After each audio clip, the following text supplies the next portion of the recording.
She was a single mom who'd moved from a small town to the big city, seeking a fresh start. She wanted better for her and her son. She was working as a nurse's aide and had already made a lot of friends. But one spring morning, her son makes a tragic discovery. His mom won't wake up. He's very upset, very scared. Our next door neighbor, her son came over and said she's dead. The crime scene is particularly bizarre. There was a weird, starchy smell. There was all these little pieces of potato. There's nothing ransacked, there's no cabinets open. And the twists in the case will send detectives spiraling for answers. It really makes you question who would have done this to a pregnant woman. She told you who the father was, right? Mm-hmm. He also had another girlfriend who was pregnant with twins. She knows she's my ex, but she don't know she's pregnant.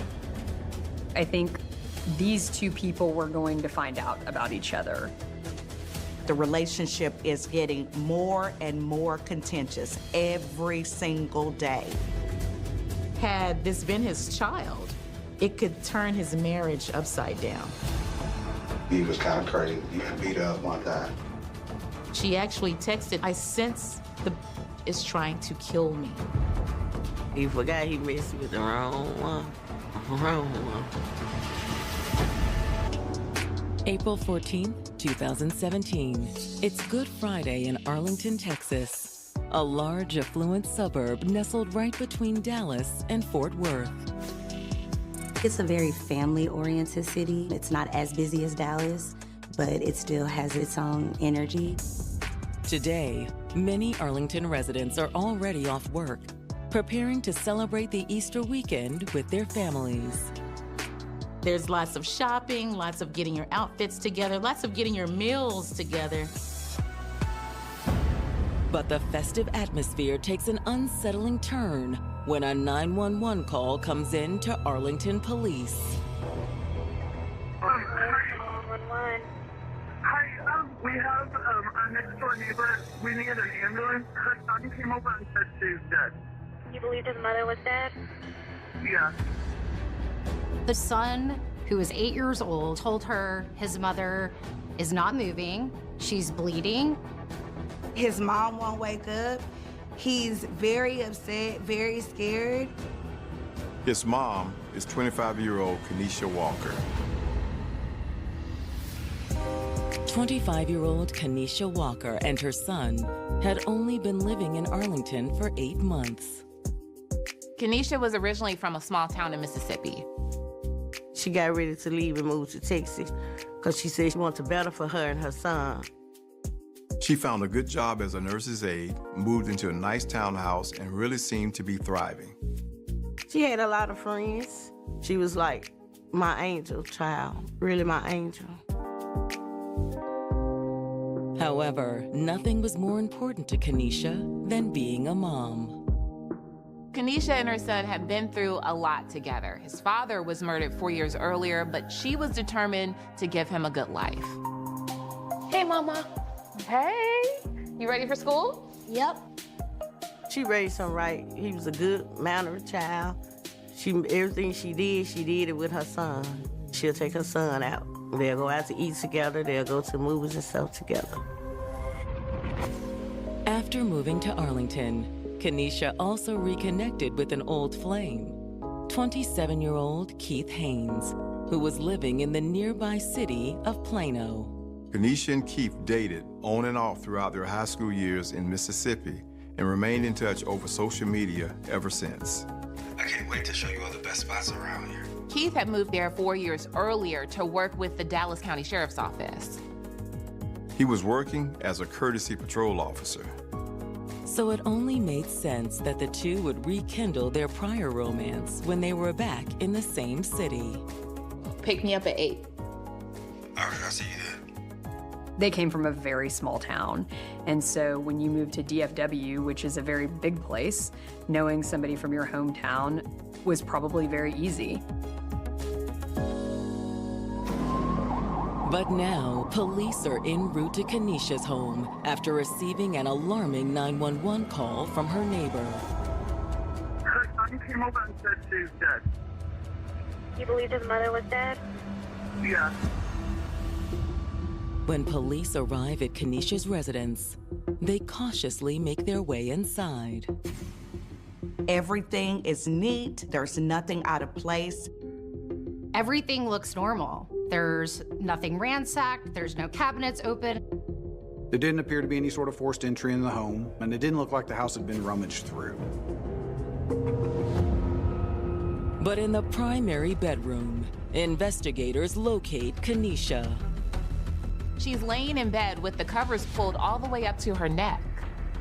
She's been shot in the back of the head. They figured that she had been asleep and had no way of defending herself or being aware that the shot was happening. Detectives are perplexed by the strange scene before them. There was a weird, starchy smell, like gunpowder and wet French fries. There was all these little pieces of potato.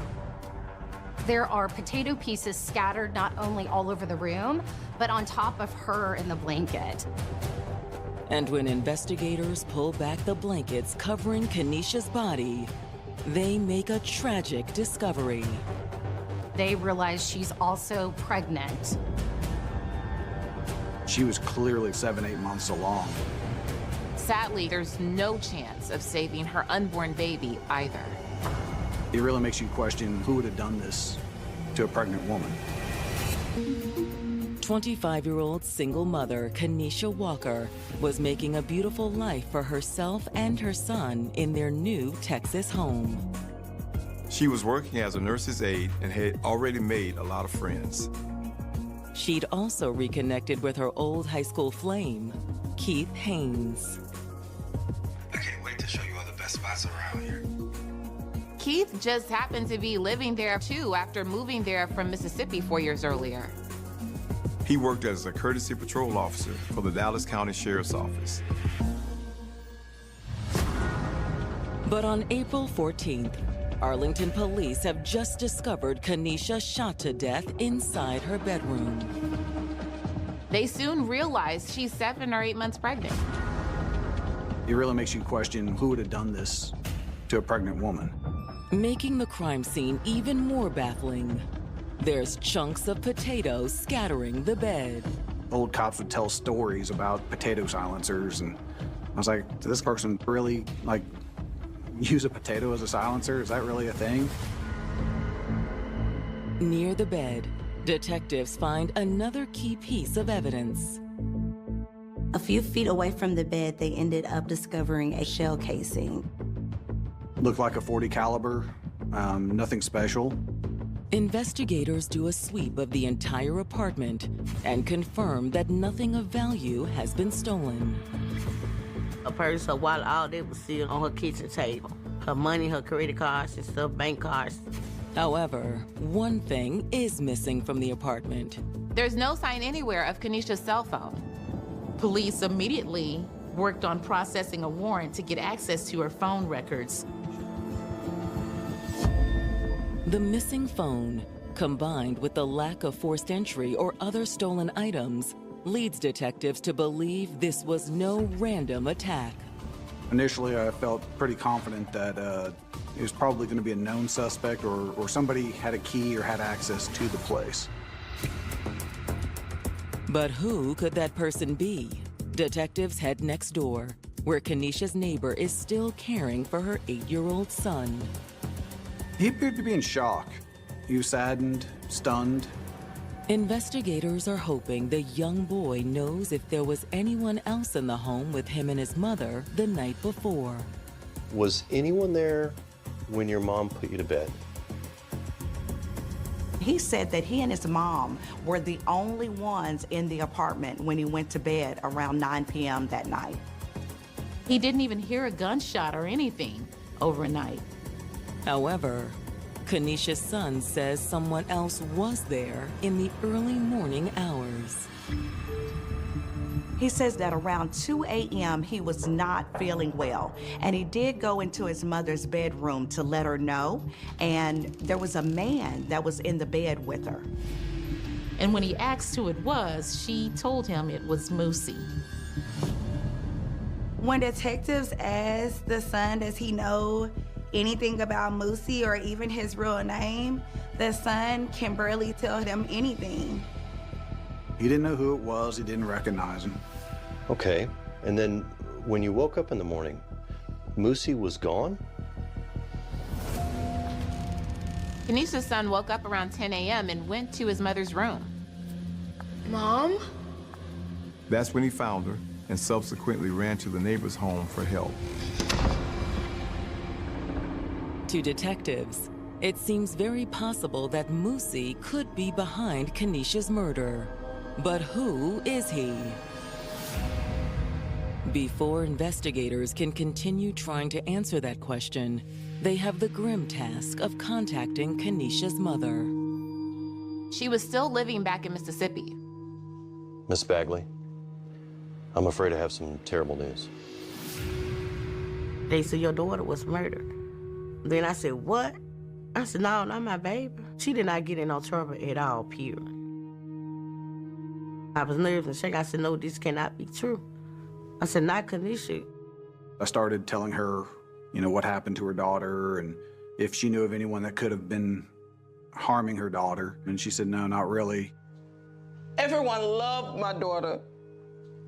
She had no enemies. I asked her if she'd been in a relationship, and she said nothing current. Nothing she told me about. Alicia knew her daughter was expecting, but she doesn't know who the father is. She does admit that Kenesha's very private about her personal life and doesn't provide her with a lot of insider information as to who she's dating. But when detectives mention the name Kenesha's son provided, the name of the man he saw his mother with shortly before she was killed, it jogs Alicia's memory. They said, you know anybody nicknamed Moosey? I said, yeah. My heart just dropped.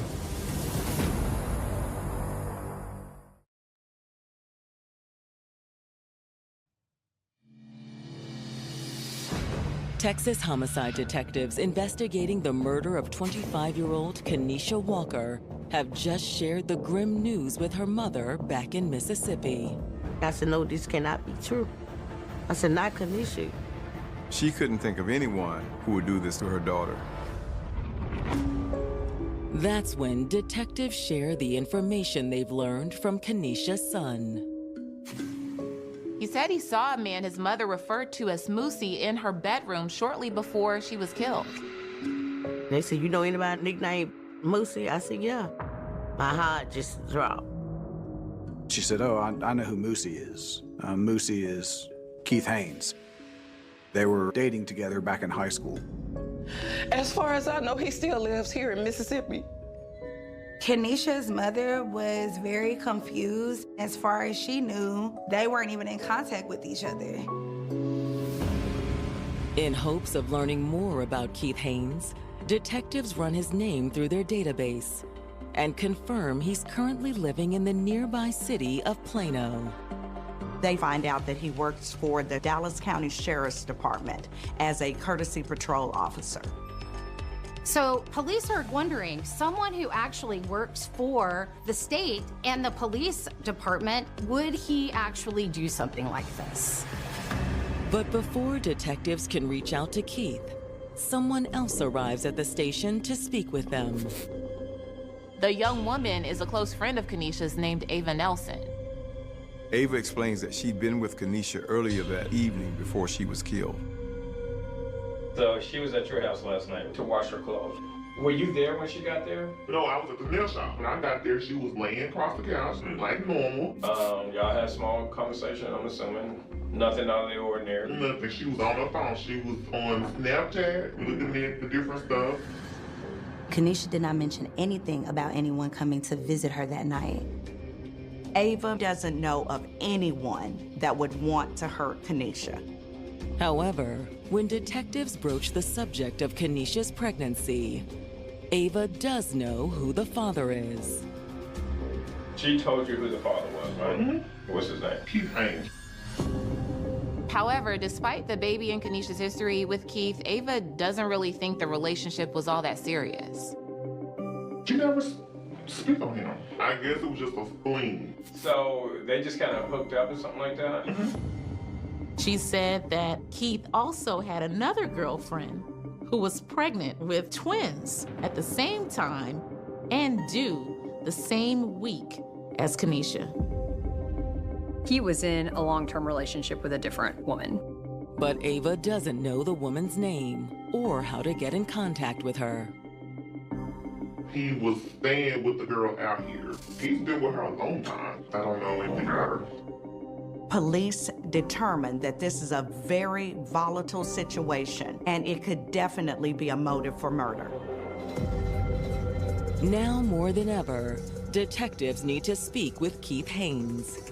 And when they reach out to him, it appears he's been expecting their call. He says, I already know, my name is already out there. Keith insists that he has nothing to do with the murder and says he's heading to the police station right now to clear his name. But not before going live on social media.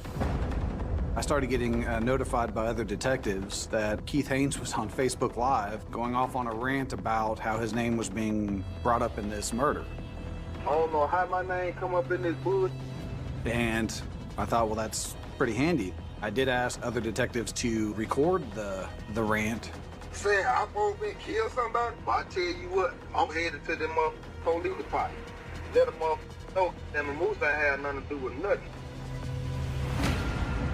When Keith shows up at the station that afternoon, he's immediately escorted to an interrogation room.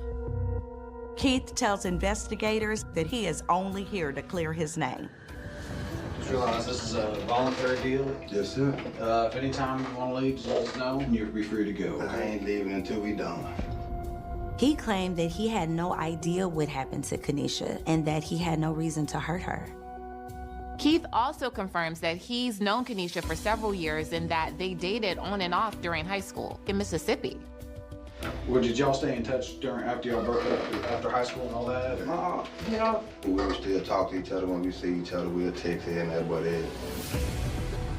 However, Keith admits that when he reconnected with Kenesha in Texas, their relationship heated up quickly. We hooked up a couple times, but you know, that was it. We had sex or whatever, and that was it. He admits that he could be the father of Kenesha's unborn child. But Keith insists he wasn't with Kenesha in the hours before she was killed. Keith says that he was not with her last night.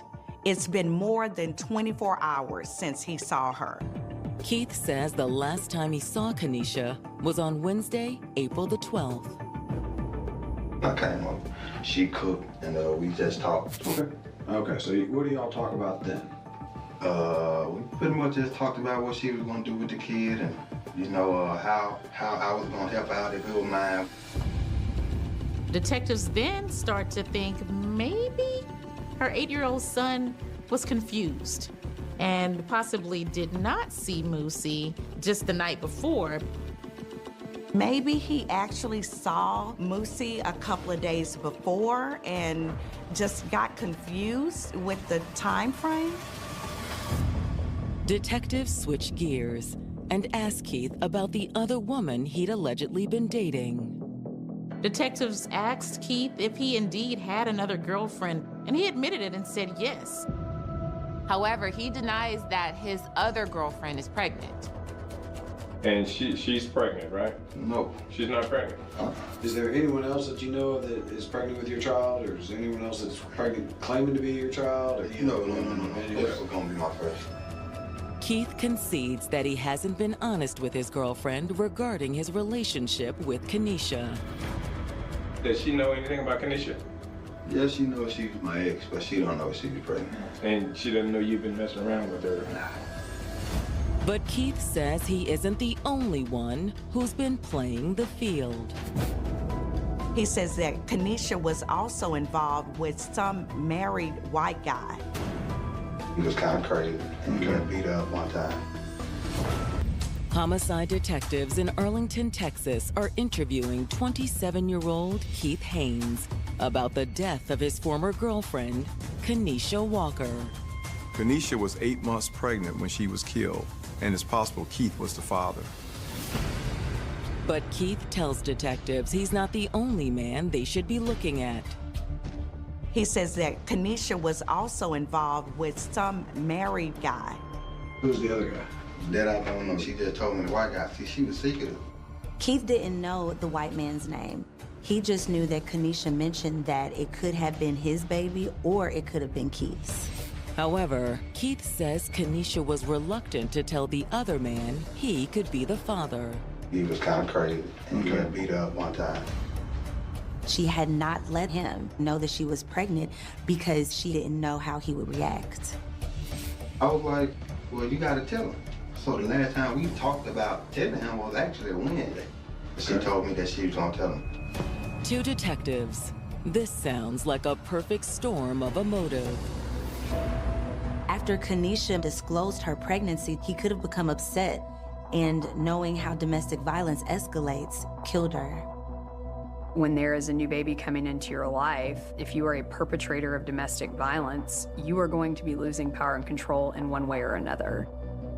Had this been his child, it could turn his marriage upside down. Did he murder her to save his marriage? However, before detectives shift their focus to their new suspect, they need to clear Keith. Wednesday was the last time I saw him. What did you do Thursday? I didn't do nothing because I was home all day. It wasn't a solid alibi. They couldn't really verify it. But he gives his DNA. He hands over his phone. He's doing everything an innocent person would be doing. And Keith, this is the phone that we're going to look at? I asked him if he would consent to allow us to search his phone. He said, yes, you can have my phone, and he signed the consent form. He also gives detectives permission to search his car and his apartment. Well, we'll get down to the bottom of what's going on, you know, so, but the fact that you came down here, we appreciate you, you know, taking the time to do that. When I got down to the car and started looking through it, it was pretty clear that this was not something that had been used in any sort of crime. I asked him, do you mind if we go up and search your apartment? He said, no, come on. It was clear when we got there that nothing stood out immediately. Next, detectives work on identifying the married man Keith claimed Kenesha had been dating. They started reaching out to Kenesha's social circle to see if maybe they could find out who this individual is. They were turning up empty answers. Nobody really knew who the white boyfriend possibly could have been. The only person they knew of in Kenesha's life was Keith Haynes. But when detectives talk to one of Kenesha's best friends from back in Mississippi, Maya Lewis, they get some more insight on the situation. Did Kenesha tell you about a married man that she was seeing? A white male? Keith is the only man she'd been with around that time.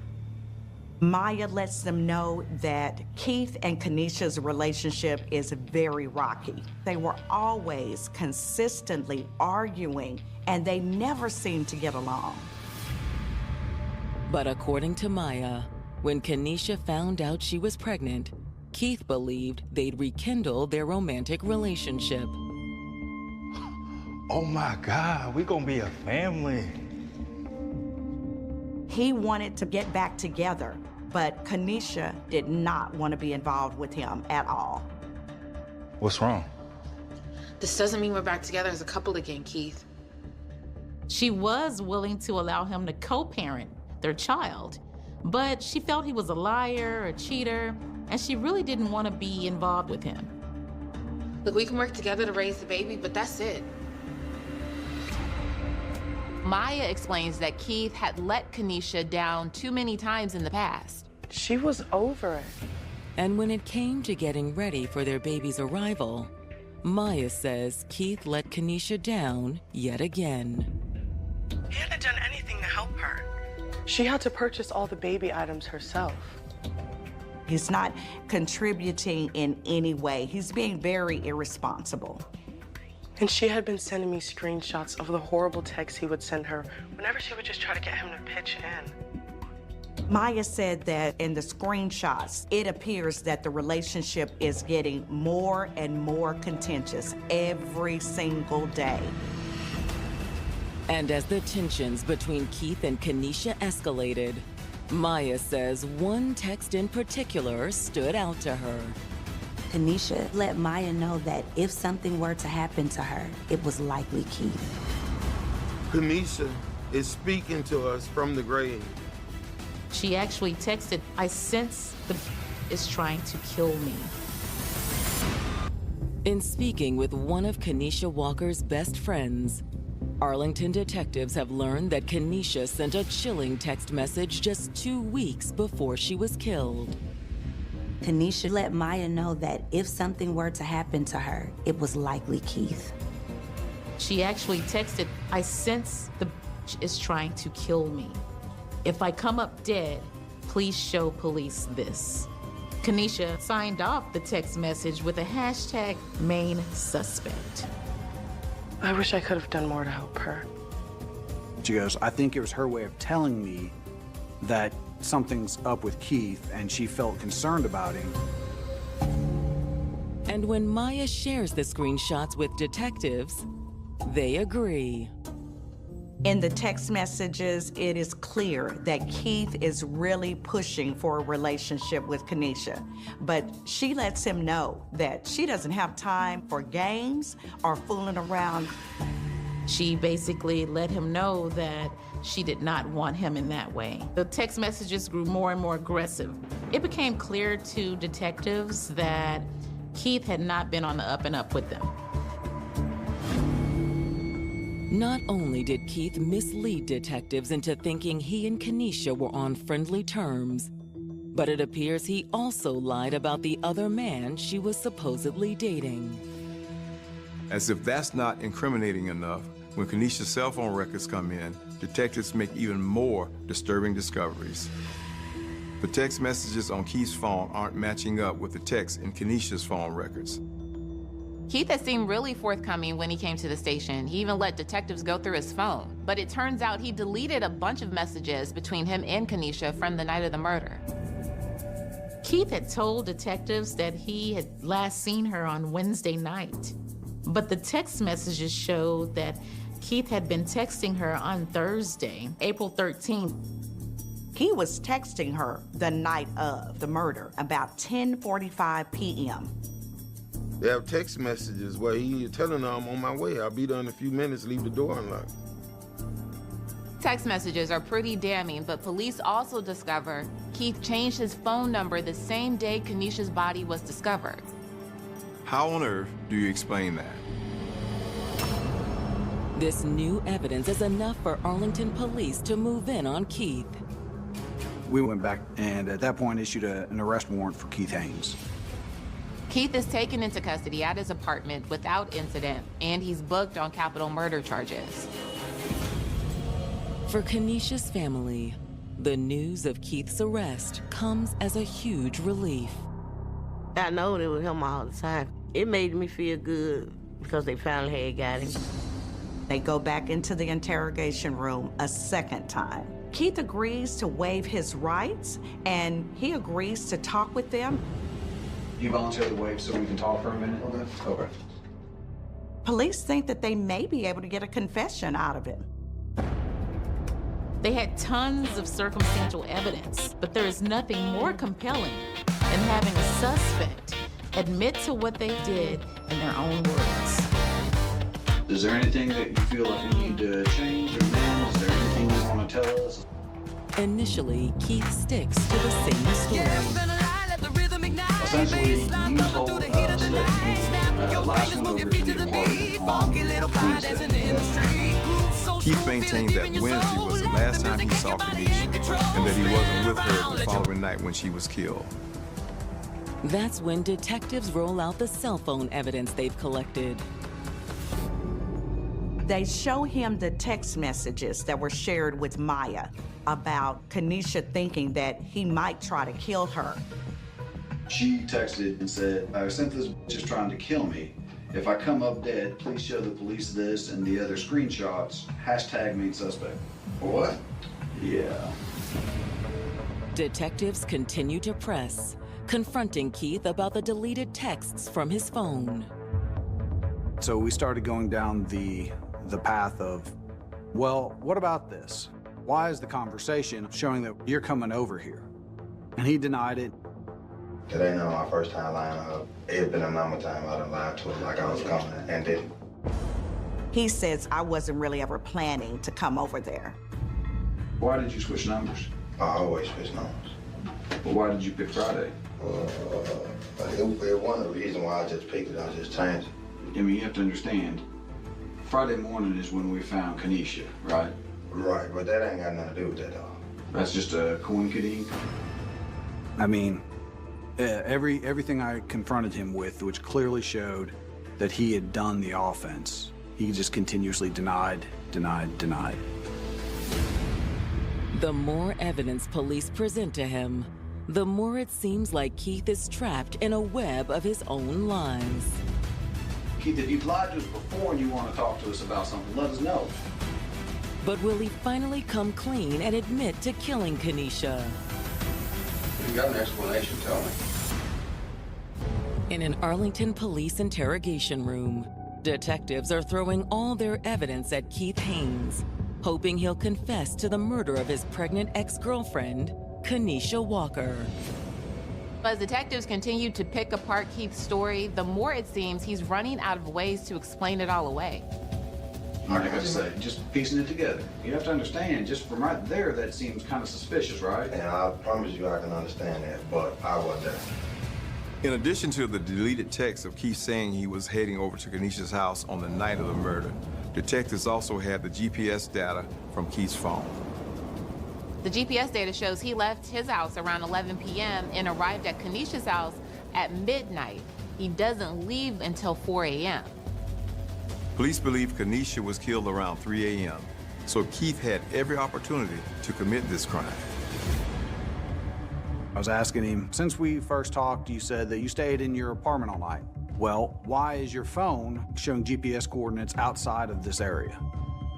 That would be her house. You're sending that text message saying, I'll be there in 40 minutes, and we pull the GPS coordinates in your phone, and about 40 minutes out, you're here? Now, is that a coincidence?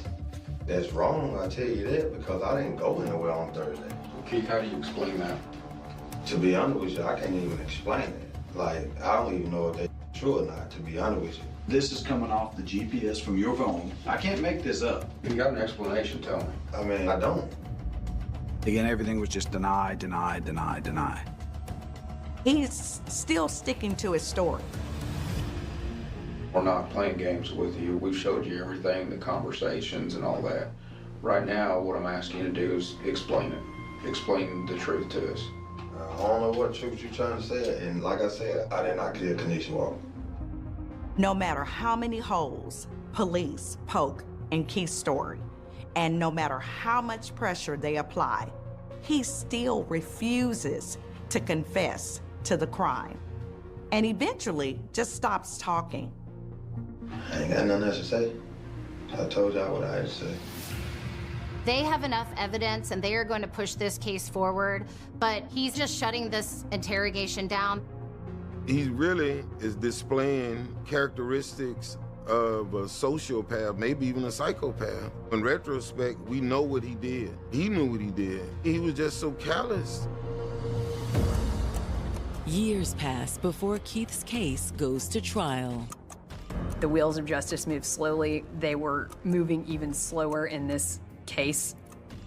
We had been delayed because of COVID and some other snags with the case. Like every year, they'll constantly postpone it. My grandson, he was mad. Prosecutors also hope the passage of time won't impact Kenesha's son's memory of the events leading up to her murder. He was going to be an absolute crucial witness, but he was 8 when this happened, and he was well into his teenage years by the time that we were going to trial. When Keith's trial finally begins in December of 2023, Prosecutors argue that he had a clear motive for wanting Kenesha out of the picture. He was running out of time. He had 2 girlfriends, and he was going to have a baby, and he was going to have to pick one.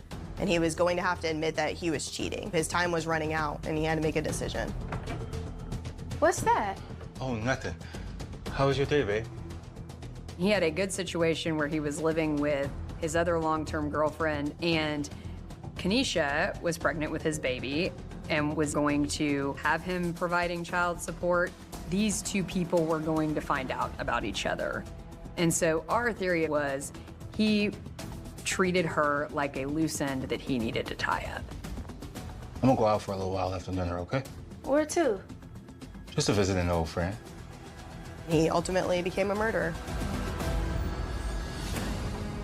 As Keith felt the walls closing in on him, he made a desperate plan and put it into action on the night of April 13th, 2017. Prosecutors say Keith texted Kenesha that night to let her know he was on his way over and to leave the door unlocked for him. We'll never really know why Kenesha agreed to let Keith come over that night. Perhaps she thought they were just going to discuss their co-parenting relationship. She had already that gut feeling that this was not the guy for her, but he was going to be the father of her child. And it was that little piece in my mind why she left that door unlocked. I think she felt comfortable. They knew each other from high school. They had a previous relationship. Once it got late, he probably convinced Kenesha to let him spend the night. And that's probably why around 2 a.m., Kenesha's son saw him lying in the bed. After Kenesha fell asleep, Keith grabbed a potato from the kitchen and snuck back to her room. Keith places the potato as a silencer on the gun, places it on the back of her head, and kills Kenesha instantly with one single gunshot. She was sleeping. She never saw it coming. Keith Haynes then flees the scene and leaves it for her 8-year-old son to discover his mother's body the next morning. He didn't care about how her son would find her. He didn't care about his unborn child. The actions that Keith carried out were very sick. And this is a man who worked in law enforcement, a man who was supposed to protect and serve. Prosecutors argue he did quite the opposite. He tries to make up this story, this red herring, to throw the trail off of him onto someone else. However, his lies drew police right back to him. After less than an hour of deliberation, the jury returns with a verdict. The jury finds him guilty of capital murder. He was sentenced to life without parole. When Kenesha's family gets a chance to deliver victim impact statements, they don't hold back. I told him I hope he rot in hell, because you took 2 lives. You took your baby too. I don't know what he was thinking, but he forgot he messed with the wrong one. Wrong one. I was glad to get the guilty verdict. It just seemed like it was very cathartic that all that work back then finally paid off. But even finally getting justice doesn't heal the trauma that Kenesha's loved ones must live with every day. I hate, but no, I can't. It ain't gonna bring her back. But I get in my dark moments, I be crying a lot. Mm-hmm. This case really is a travesty. It was hard to really articulate the wrongness. Not just Kenesha, young, beautiful, full of life, whole life ahead of her, you know, with ambition, goals, and, you know, with the drive to succeed. What stands out most to me about this case is just the life that Kenesha wanted for her children. She really wanted to make sure that they had a great life. My grandson, he still have anger issue. He be having nightmares about that. The boxing community in Dallas is pretty small. Kids get to know each other pretty fast. They was good kids. Flat out, simple. Good kids, too good for this world.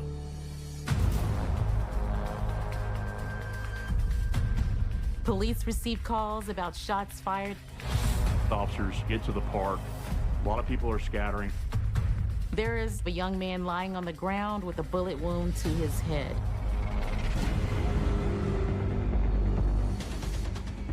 Everybody who's present is a suspect. It was a lot of rumors going around. Obviously, there was conversations trying to devise a plan to get revenge. They took their rumor and they ran with it. I remember talking to my partner and saying, did he get the wrong guy?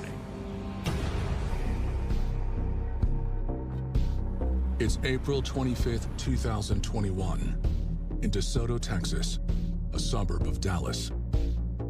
At around 6:22 p.m., police received calls about shots fired at Les Zeiger Park. Patrol officers responded to that immediately. They get to the park. A lot of people are scattering. People are getting in cars and driving off. There is a young man lying on the ground with a bullet wound to his head. Police actually tried to do first aid.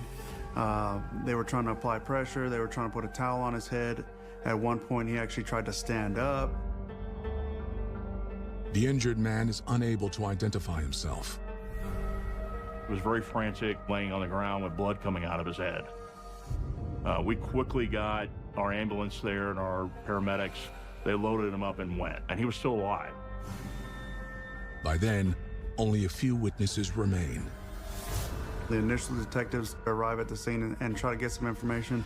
Nobody was really talking. We had no idea who this individual was that was shot. Investigators do learn the crowd had gathered to memorialize a different shooting victim. They were at the park for a balloon release memorial for another young man, 19-year-old Cameron Collier. The witnesses that patrol officers did talk to did want to give any information. They all kind of had the same line. I heard a pop and I thought it was a balloon. Then I looked around. They looked and saw the victim on the ground, but they did not say that they knew who the perpetrator was. I think it's they just didn't want to get involved, right? And I can understand that. It's frustrating, right, as a detective, but, you know, you get that. I went ahead and decided to go up to the hospital to try to decide if we could figure out who our victim was. I arrived at the hospital and I, went into the room and he was, lying on the hospital bed with gauze wrapped around his head. I could see where the bullet had entered his head. I could see he was on a ventilator. He was not responsive at all. Meanwhile, news of the shooting and rumors about the victim's identity are spreading. I was at my friend's house and someone called him and told him that Kobe had got shot. And at that moment, I was just calling Kobe, texting him like, hey, you good? I just heard you got shot. Like, what happened? Let me know where you at, stuff like that. So I ended up calling my mama. Victoria told me that it was a shooting that happened at the balloon release where Kobe was at, and somebody told her that he had been grazed. Bullet grazed his ear. I pretty much was pacing around a little bit, trying to get my mind together. My child was just shot, So, first thing I could think of, I called my sister and told her what happened, and then I called 911. The mother of the victim called into DeSoto and said, hey, I believe my son was the one that was shot at the park. And so we had her come up to the hospital. That's one of the most difficult parts of my job, is being with, the loved ones and the friends of the victims and having to have them go into a hospital room and make an identification. Miss Graham did come in. She did identify the individual that was on the gurney as her son. And that's when we started piecing together that this was, in fact, Colby Graham. And I saw him. Laying in the bed, and he was hooked up to life support. it's hard to explain. It really is. Like, and somebody just punched me in my stomach when I saw him laying there. My heart just dropped to my stomach. Colby Marquise Graham was born on January 6, 2001 in Dallas, Texas, one of 4 children. He loved all his siblings. He played with them and he grew up with them. He was a real good kid. He liked to play, at the time he liked to play football. He liked to play basketball, and he was a video game fanatic. He loved playing video games. Me and Kobe used to do everything together, literally everything. Like, wherever I went, he went. You see him, you see me, you see him, you see me again. Like, yeah, so we was live. In 2012, when Colby was in 6th grade, the family moved south of Dallas to the suburb of Lancaster.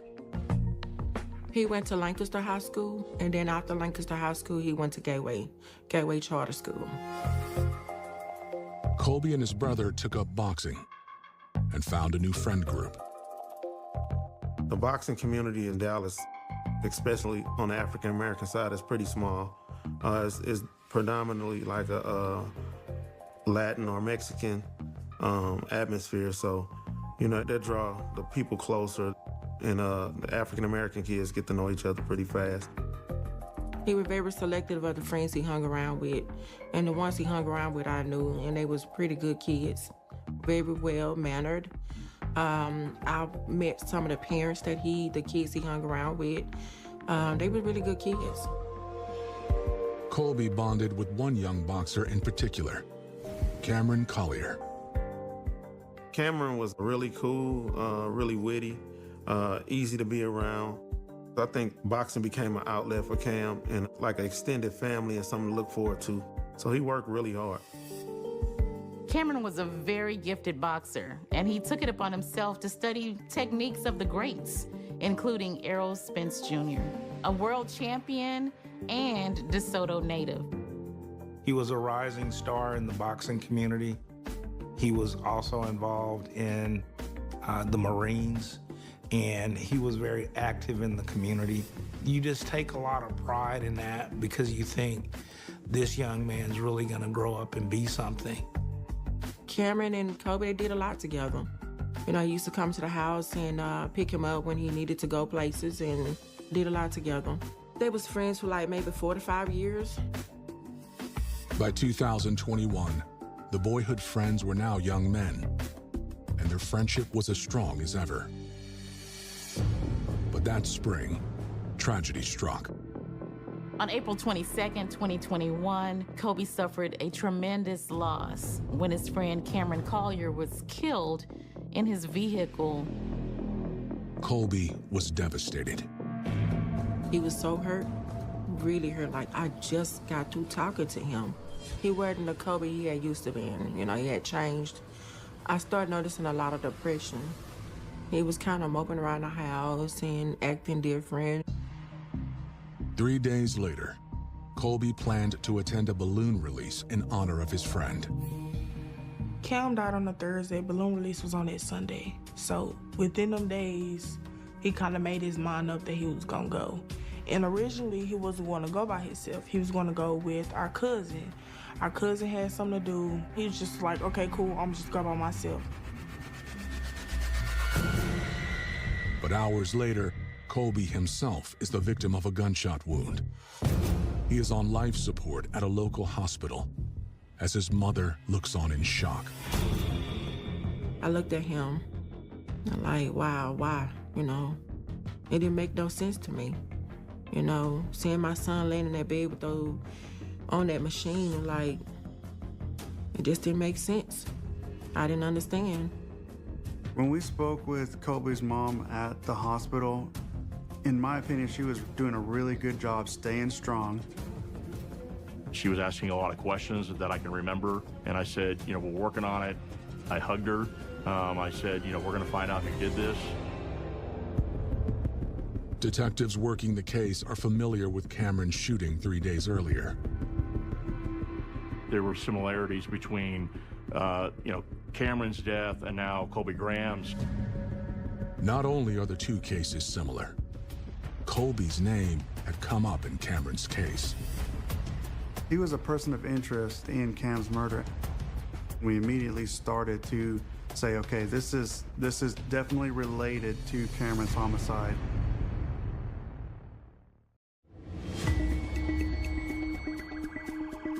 After sustaining a gunshot wound to the head at a memorial for his friend, 20-year-old Colby Graham clings to life in a Texas hospital.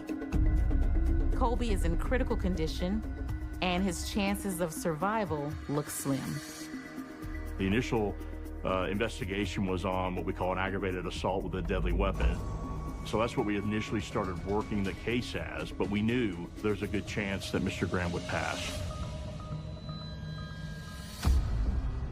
The bullet that was removed from Colby's head was a .380 caliber.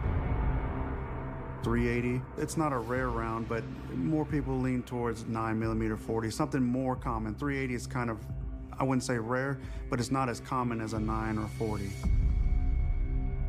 Most witnesses fled the scene of the balloon release in honor of 19-year-old Cameron Collier. That leaves DeSoto police with only one potential lead. Colby Graham has been shot in the head just days after Cameron Collier. He initially was a person of interest in the Cameron case. Investigators revisit the details of the case. When detectives responded to the scene of Cameron's homicide, it was a car that had actually looked like it had veered off of the road and was actually spun around backwards in somebody's front yard. And they found Cameron unresponsive in the driver's seat. And the thing about that scene was it was about to start raining, so we knew that preserving the evidence at that time was key. So we actually had people start fingerprinting the car almost immediately, and we actually did develop a palm print. Detectives interviewed Cameron's family that same day. We found out from the family that Cameron likes to sell shirts at this particular shopping center. His mother was kind of having a hard time financially, so he was trying to help his mom out. He was selling these t-shirts and people was buying them, like it had his name. He was doing real well with the t-shirts. You know, he was making a lot of money with the t-shirts. We immediately went and canvassed that shopping center. Investigators pulled video from a nail salon. They saw a young man approach Cameron's parked car and strike up a conversation. We actually see the individual actually getting into the passenger side of his vehicle and then leaving from that shopping center. We don't know what actually transpired in the car, what conversation took place in the car, but it was almost immediately after they left that shopping center, they made one right-hand turn and Cameron was dead. Minutes later, he was dead. So we believe that the person in this photo is responsible for Cameron's death. We took that still shot photo of that individual to the family, and we were showing them to everybody, asking, who is this person? But no one recognized him. Nobody could pinpoint who did it. His family was eager for justice, especially Cameron's brother, Norman. As we were talking to him, you could tell he was kind of hanging on every word we said, really taking in what we were telling him, trying to gather as much information as we were giving him at the time. Even though Norm was older than Cam treated Norm like the younger brother. And Norm went wherever Cam was at, Norm came. Always, all the time. So, you know, like if you lose your brother like that, that's like taking a portion of yourself away.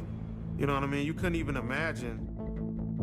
We said, let us do our job. Let us work through this investigation. We are working nonstop to catch Cameron's killer, and we will, for sure, do everything in our power to get somebody in custody if we have the right information.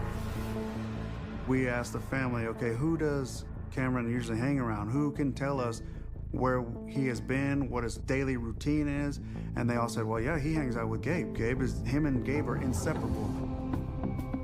Gabe Salinas is also at the home. We showed that image to Gabe, And Gabe was the one who initially implicated Colby as saying, that guy right there in the image, I'm 99% sure is Colby. That's when we started looking into Colby. We started trying to do some research on him. Investigators spoke to Colby. We look at, alibis. Where was Colby at the time? Everything that Colby was telling us was indicative that he was not anywhere near Cameron Collier's murder. And we were kind of getting a sense that Colby, based on his height, was not the individual in this surveillance footage. You could tell that the person who got into Cameron's car was much shorter than Colby. So we had eliminated him pretty quickly as a suspect. That's when we actually found out that he had been killed at the vigil. On the day of Colby's shooting, investigators circle back to Gabe Salinas. And so we wanted to bring him in to see if he could help, right? We still hadn't made an arrest in the Cameron Collier death. So because Gabriel Salinas had told us that he had felt that Colby Graham had killed Cameron Collier, we wanted to dive in to get more information about why Gabriel thought that. But now, Gabe has little to say. Despite claims of knowing that Colby was responsible for shooting Cameron, Gabriel claims he did not know who shot Colby. We weren't getting the whole picture, and we can kind of tell that. Gabe does admit to being at the balloon release. And so Gabe becomes a suspect, of course, because everybody who's present at the vigil is a suspect. Those that are closer to Cameron are more likely suspects.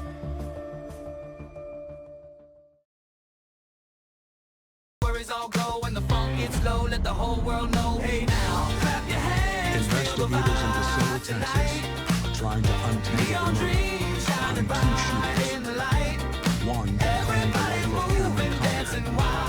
The second left Colby Graham on life support. The April 25th shooting of Colby Graham could have been carried out in retaliation for the murder of Cameron Collier. Investigators questioned Cameron's friend Gabe, who initially pointed the finger at Colby as being responsible for Cameron's death. We did want to look at Gabe's phone to see if there's anything in there that would indicate that he was involved in the murder on the 22nd or the murder of that day. I do a lot of digital forensics with cell phones and that sort of thing. So I asked Mr. Salinas if we could take his cell phone and do a forensic analysis of it. And he agreed. So as I was taking his phone to our lab to do it at the police department, a text came across from an individual named Norman. And the text came across as with a heart symbol and solid ass N-word. And at that point, based on my experience, that was somebody who was happy about something, that this was a good deed had happened, and so that concerned me. Detectives recall that Cameron's brother's name is Norman, and they wonder if this text is from him. I went into the contacts of Gabriel's phone and actually confirmed that it was Norman Collier's cell phone number that the text came from. Investigators recall a detail from their interview with Norman following his brother's death. So we had actually asked Cameron's family if he had any means of protection. Did he ever have a gun on himself to protect himself while doing these type of deals in the parking lots and stuff like that? And actually Norman said, yeah, he usually has my .380 on him as protection. We knew Norman had access to a .380 handgun, a Glock, that he said him and his brother would carry from time to time. We knew the bullet that was removed from Colby's head was a .380 caliber. When we pieced together that he had a .380, and we decided, okay, well, let's start looking into Norman. Obviously, we had the motive. Norman and Cameron were very close. Norman was the older brother. Their father had passed away in 2012, and so they had grown up for a significant amount of time without their father. We didn't want to go arrest Norman Collier unless we knew we were absolutely right.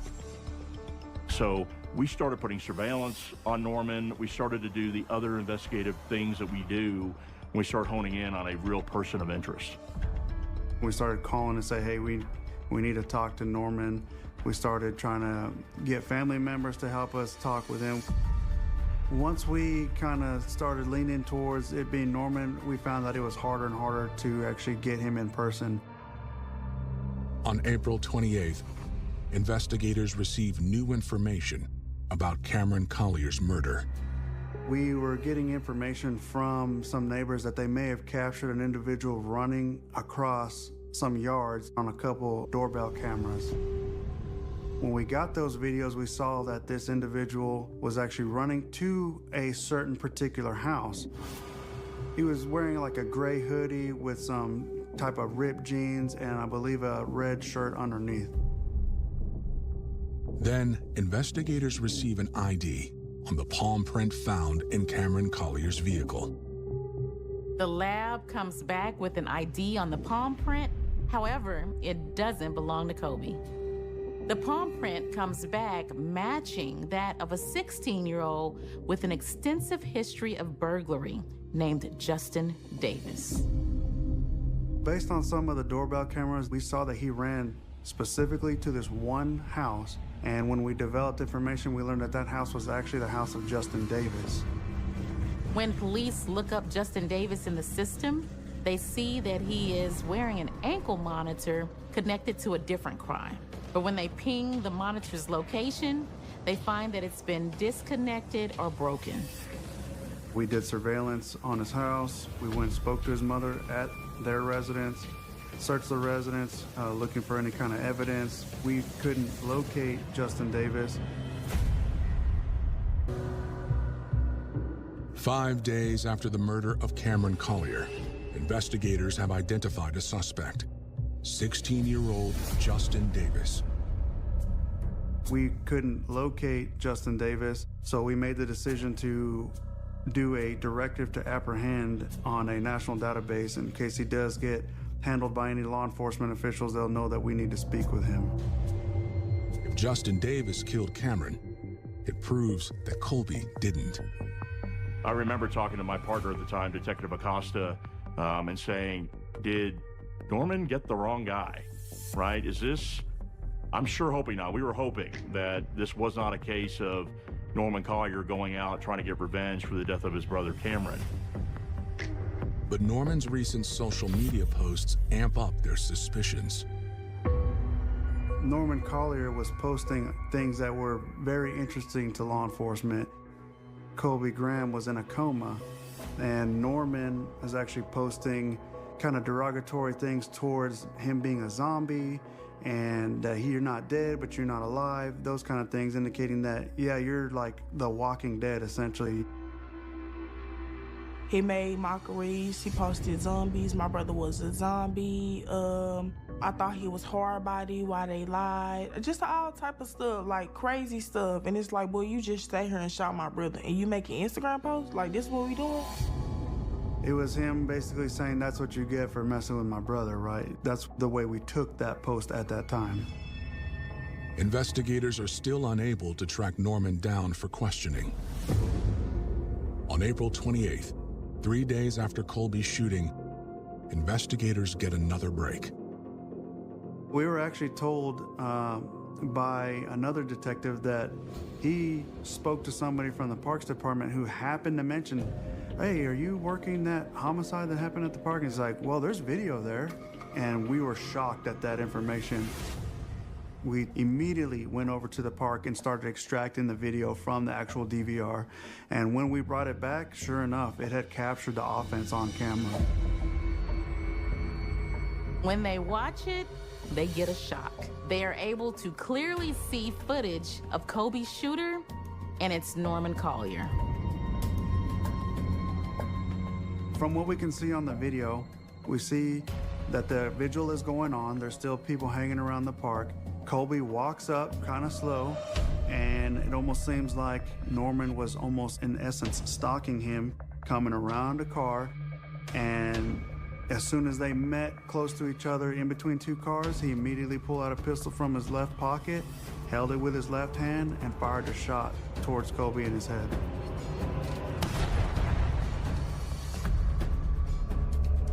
I remember the shock factor of Javier and I looking at each other as we recorded this. Murder on video, right?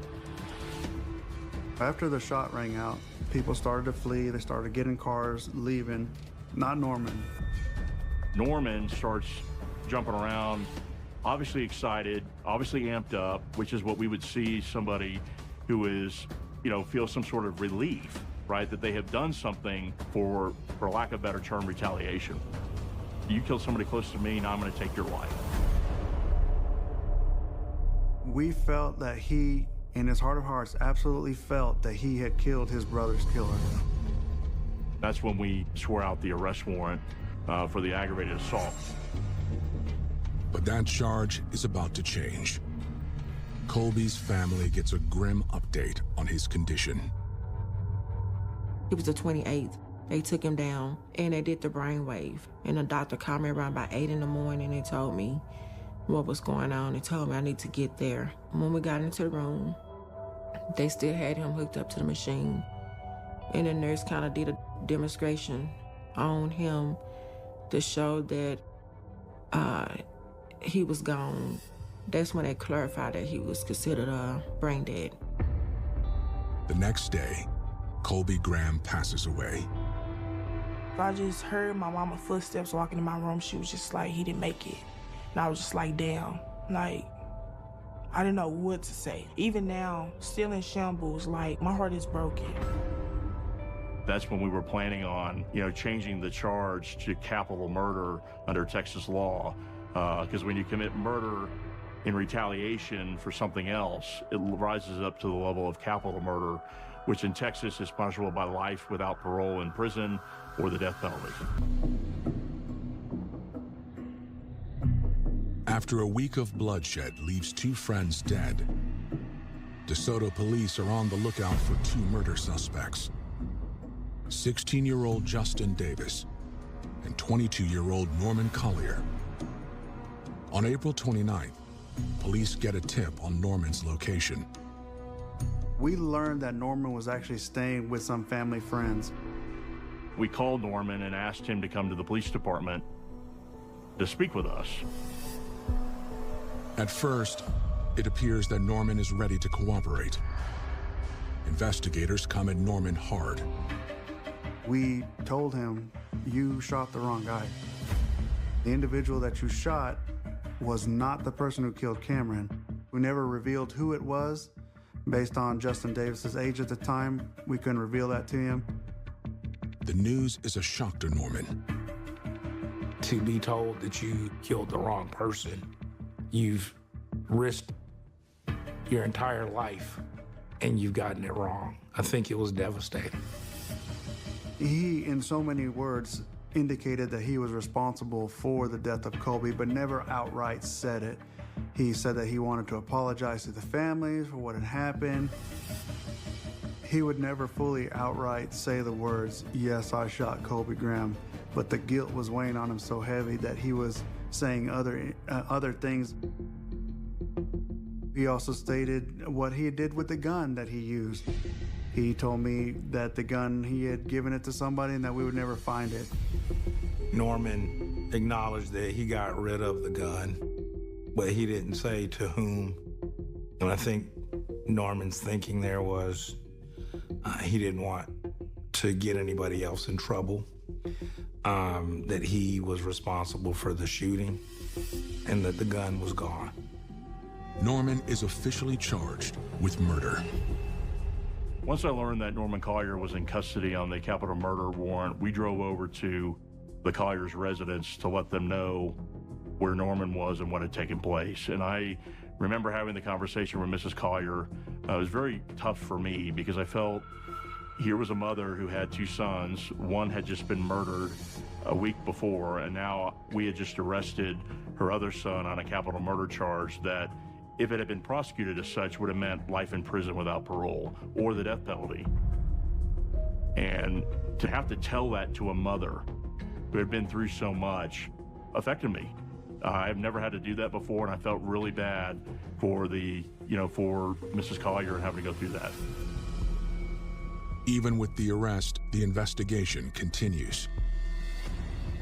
When we talked to Norman in his interview, he indicated that he had given the gun to somebody and that we were never going to find it. Right, so we believe that the only person that he had a close connection with after that shooting who would have been the one to give the gun to was Gabe.